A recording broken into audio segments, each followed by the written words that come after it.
तो दोस्तों आज हम फिर से आपके लिए लेकर आए हैं देश दुनिया की सभी ताजा बड़ी खबरें। फटाफट एक एक कर विस्तार से आज आपको बताएंगे, तो वीडियो को अंत तक जरूर देखें। दोस्तों वीडियो बनाने में हमें काफी मेहनत लगी है, तो वीडियो को दिल से लाइक कर दें। दोस्तों पहली खबर में आपको बता दें कि दुबई से मोदी सरकार को लगा बड़ा झटका। दुबई में इस्लाम के खिलाफ बोलने वाले भारतीयों को नौकरी से निकालेगा दुबई की शहजादी ने किया ऐलान, मोदी को झटका। वहीं आपको बताएंगे दोस्तों की असम में एयरपोर्ट पर नमाज पढ़ने पर दिल्ली पुलिस ने तारिक अजीज को किया गिरफ्तार, लेकिन अन्य भक्तों को झटका देते हुए कोर्ट ने तत्काल दी उन्हें जमानत। वहीं आपको बताएंगे दोस्तों की ज्ञानव्यापी मस्जिद को लेकर संगियों पर बरसे असुद्दीन ओवैसी, बोले आज का नहीं बल्कि 2700 साल पुराना है ये फव्वारा। वहीं आपको बताएंगे दोस्तों की हनुमान चालीसा पढ़कर बुरी तरह से फंसी नवनीत राणा के घर पर अब चलेगा बीएमसी का बुलोयर, बीएमसी ने दूसरा नोटिस किया जारी। वहीं आपको बताएंगे दोस्तों की मौलाना तौकीर रजा ने किया ऐलान, हर जिले में 2 लाख मुसलमान दे गिरफ्तारी, चलाए जेल भरो आंदोलन, मस्जिद को नहीं होने देंगे किसी भी कीमत पर शहीद। वहीं आपको बताएंगे दोस्तों की भारत के बाद अब तालिबान सरकार ने भी गेहूं के निर्यात पर लगाया प्रतिबंध, अनाज की कमी का दिया हवाला। तो दोस्तों सभी खबरों को आपको एक एक कर बताने वाले हैं। वीडियो को लाइक कर चैनल को सब्सक्राइब कर दें और हमें कमेंट में बताएं कि आपके जिले किस राज्य से हमारी खबरों को देख रहे हैं। इसी बीच पर तो दोस्तों अगली खबर की ओर, तो इस्लाम को लेकर दुबई से मोदी सरकार को लगा बड़ा झटका। दुबई में इस्लाम के खिलाफ अभद्र टिप्पणी करने वाले भारतीयों को नौकरी से निकालेगा दुबई, किया ऐलान, मोदी को झटका। जय दोस्तों आपको बता दें ये बड़ी खबर सामने निकल कर आई दोस्तों की इस्लाम को लेकर मोदी सरकार को दुबई से आज बड़ा झटका लगा है। दरअसल आपको बता दें कि दुबई की रानी हिंद बिन फैजल अल कासमी ने ऐलान किया है कि इस्लाम के खिलाफ अभद्र टिप्पणी करने वाले भारतीयों को दुबई में नौकरी से निकाला जाएगा। अगर ऐसा कोई करता भारतीय पाया भी गया तो उसको पहले जेल में डालेंगे और उसके खिलाफ कार्रवाई करते हुए उसे नौकरी से निकालेंगे। वहीं आपको बता दें कि दुबई में इस्लाम के खिलाफ पोस्ट करने पर 3 भारतीयों को नौकरी भी गंवानी पड़ी है और 3 भारतीयों को नौकरी से निकाल दिया गया है, जिसके बाद मोदी सरकार की मुश्किलें बढ़ गई हैं। क्योंकि आपको बता दें कि ज्ञानव्यापी मस्जिद को लेकर पूरी दुनिया में मोदी सरकार की चर्चा हो रही है और इसी को लेकर दुबई की शहजादी हिंद बिन फैजल ने यह ऐलान किया है और एक नंबर भी जारी किया है कि कोई भी अगर भारतीय जो यहां पर नौकरी करता है और इस्लाम के खिलाफ अभद्र टिप्पणी करता है, इस्लाम को गाली देता है, तो उसको तत्काल पकड़वाएं और इस नंबर पर कॉल करें। तो ये बड़ी अपडेट आई दोस्तों की मोदी सरकार की मुश्किलें बढ़ाते हुए भारतीयों की भी नौकरी अब खतरे में दुबई में आ गई। अगर कोई भी इस्लाम के खिलाफ कुछ जो है दुबई में बोलता है तो उसको नौकरी से निकाल दिया जाएगा। तो ये बड़ी अपडेट आई दोस्तों, अंध भक्तों को बड़ा झटका दुबई ने आज दिया है। इसी बीच पर तो दोस्तों अगली खबर की ओर, तो असम में एयरपोर्ट पर नमाज पढ़ने पर मुस्लिम युवक को पुलिस ने किया गिरफ्तार। जी दोस्तों आपको बता दें ये बड़ी खबर सामने निकल कर आई दोस्तों की दिल्ली पुलिस ने असम के एक व्यक्ति को इंदिरा गांधी अंतरराष्ट्रीय हवाई अड्डे के अंदर राष्ट्रीय ध्वज पर नमाज अदा करने के आरोप में गिरफ्तार किया है। मोहम्मद तारिक अजीज के रूप में पहचाने जाने वाले व्यक्ति को उसी दिन जमानत पर कोर्ट ने रिहा भी कर दिया। आपको बता दें कि असम के रहने वाले मोहम्मद तारिक अजीज फ्लाइट 6E24 से दुबई से आए थे और उन्हें इंडिगो फ्लाइट 6E5398 से दीमापुर जाना था। उन्होंने भारतीय राष्ट्रीय ध्वज को फर्श पर फैलाया और उस पर खड़े होकर उन्होंने बोर्डिंग गेट 1 और 3 के बीच नमाज पढ़ी। उनकी गतिविधियों को संदिग्ध और अवांछनीय पाया गया। अजीज को पहले केंद्रीय औद्योगिक सुरक्षा बल यानी CISF के कर्मियों ने हिरासत में लिया, जो देश भर के हवाई अड्डों पर सुरक्षा का प्रबंधन करते हैं, और बाद में दिल्ली पुलिस को सौंप दिया गया। दिल्ली पुलिस ने उन पर कई धाराएं लगाई, लेकिन आपको बता दें कि दिल्ली पुलिस जो अंध भक्तों की गुलाम है उसको झटका देते हुए कोर्ट ने तत्काल उन्हें जमानत दे दी। तो ये बड़ी अपडेट आई दोस्तों की देश में अब नमाज पढ़ना भी अपराध हो गया है।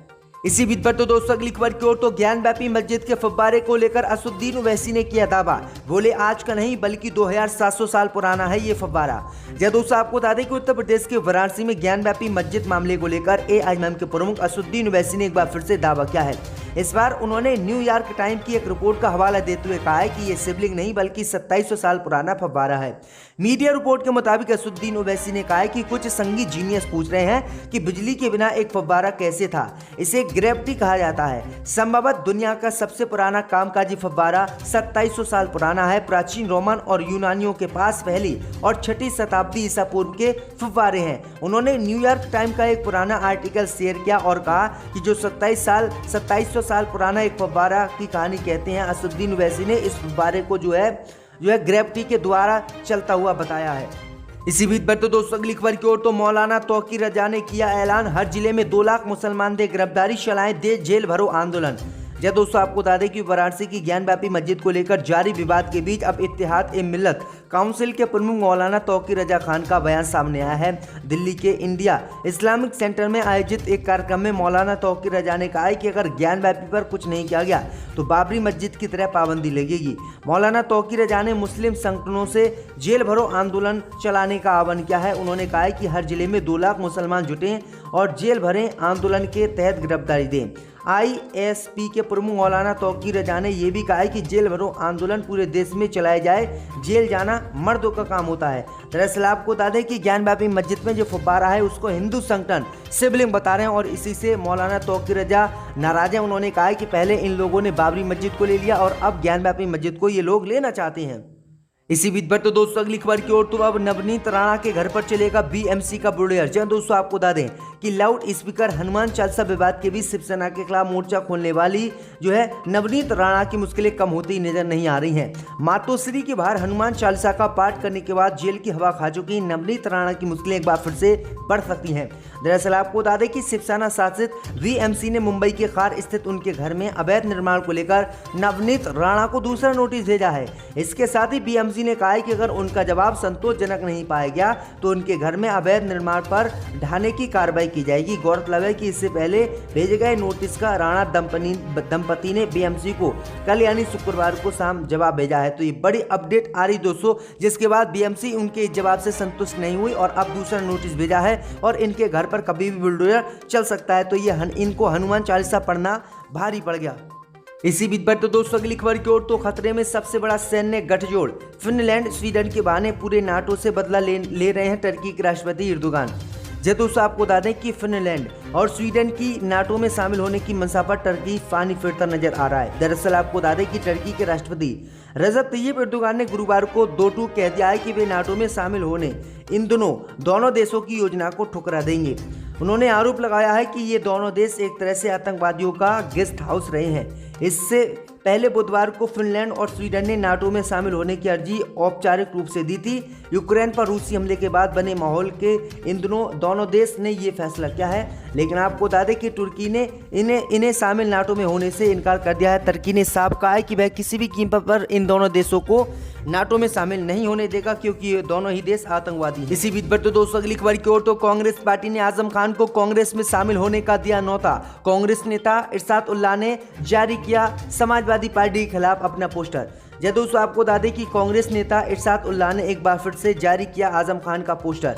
दरअसल आपको बता दें कि इस पोस्टर में प्रियंका गांधी वाड्रा, प्रमोद कृष्णन के साथ सपा नेता आजम खान के भी पोस्टर लगाए गए हैं। आजम खान को पोस्टर जारी कर कांग्रेस में शामिल होने का निमंत्रण भी कांग्रेस नेता इरशाद ने दिया है। सियासी गलियारों में कांग्रेस नेताओं के साथ सपा नेता आजम खान की फोटो चर्चा का विषय बनी हुई है और उम्मीद जताई जा रही कि आजम खान समाजवादी पार्टी से नाराज चलें और समाजवादी पार्टी छोड़कर आजम खान कभी भी कांग्रेस पार्टी ज्वाइन कर सकते हैं। दरअसल आपको बता दें कि जब आजम खान जेल में थे तो आजम खान ने समाजवादी पार्टी के विरोध में कांग्रेस नेता प्रमोद कृष्णन से मुलाकात की थी, लेकिन समाजवादी पार्टी के नेताओं से मुलाकात करने से साफ उन्होंने इनकार कर दिया था। इसी बीच बढ़ते दोस्तों अगली खबर की ओर तो भारत के बाद अब तालिबान सरकार ने भी गेहूं निर्यात पर लगाया प्रतिबंध। जी दोस्तों, आपको बता दें कि अफगानिस्तान में तालिबान सरकार के आने के बाद हालात लगातार खराब होते जा रहे हैं और अब तालिबान ने खाद्यान्न की कमी से बचने के लिए अफगानिस्तान के गेहूं निर्यात या व्यापार को निलंबित कर दिया है। अफगानिस्तान में इस साल कम बारिश और बाद में सूखे की वजह से गेहूं के उत्पादन में बड़ी कमी देखी गई है। अधिकतर देश पहले ही खाद्यान्न की कमी का हवाला